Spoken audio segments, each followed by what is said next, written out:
പിന്നെ അജു വർഗീസും ടിനി ടോമിൻ്റെ അടുത്ത് ഇവർ ഓൾറെഡി കഥ പറഞ്ഞു, അവർ സെറ്റാണ്. അപ്പോൾ അജു വർഗീസിൻ്റെ ക്യാരക്ടറിന് വേണ്ടി ബിജുമാൻ്റെ കൂടെ ത്രൂ ഔട്ട് നിൽക്കുന്ന ഒരു ക്യാരക്ടറാണ്. അപ്പോൾ ബിജുമാൻ്റെ ഒരു റൈറ്റ് ഹാൻഡ് ആയിട്ട് നിൽക്കുന്ന ഒരു ക്യാരക്ടർ ആയതുകൊണ്ട് അന്ന് നായകതുല്യം എന്ന് പറയാവുന്ന അല്ലെങ്കിൽ അതേപോലത്തെ ഉള്ള കുറച്ച് നടന്മാരോടൊക്കെ ആ ഇത് പറഞ്ഞെങ്കിലും ബിജുമാൻ്റെ താഴെ നിൽക്കുന്ന റോള് ചെയ്യാൻ പലർക്കും തയ്യാറായില്ല എന്നുള്ളതാണ്. അങ്ങനെയാണ് അജുവിലേക്ക് പോയത്. അജു ഒന്ന് നമുക്കറിയാം തട്ടത്തിന് മറയത്തൊക്കെ കഴിഞ്ഞ് ഇങ്ങനെ സപ്പോർട്ട് റോളുകളും ഒരു നായകൻ്റെ ഒക്കെ കൂടെ നിൽക്കുന്ന റോളുകളൊക്കെ തിളങ്ങി നിൽക്കുന്നത്, അതായത് എല്ലാ സിനിമയിലും ഉണ്ടാവുമെന്ന് അജു. അപ്പോൾ അജുവിൻ്റെ അടുത്ത് പറഞ്ഞു, ടിനി ടോമിൻ്റെ അടുത്തും പറഞ്ഞു. അപ്പോൾ രണ്ടുപേരും അവിടെ ഉറപ്പിച്ചു. അപ്പോൾ അവർ രണ്ടുപേരും കൂടെ നിന്നു, ഞങ്ങൾ സിനിമയുടെ ഒപ്പം ഉണ്ടാവുമെന്ന് പറഞ്ഞു.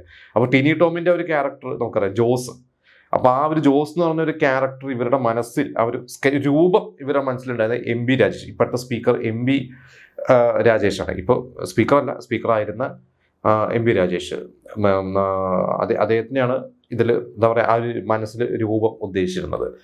അപ്പോൾ ആ കണ്ണൂരുകാരനാണ് നമുക്കറിയാം അദ്ദേഹം. അപ്പോൾ സ്വഭാവമല്ല, ആ ഒരു രൂപം കണ്ണടയൊക്കെ വെച്ച് ചെറിയൊരു കുറ്റിത്താടിയൊക്കെ വെച്ചിട്ടുള്ള MB രാജേഷിൻ്റെ ഒരു രൂപം.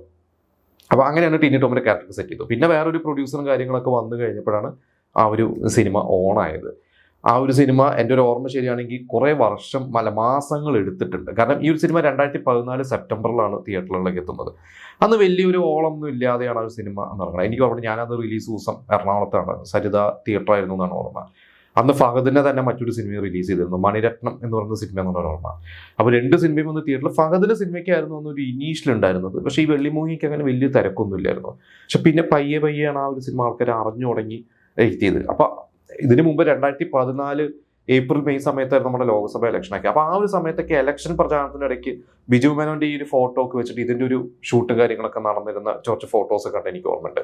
അപ്പോൾ കുറേ മാസങ്ങൾ എടുത്തിട്ടാണ് ആ ഒരു സിനിമ തിയേറ്ററുകളിലേക്ക് എത്തിയത്.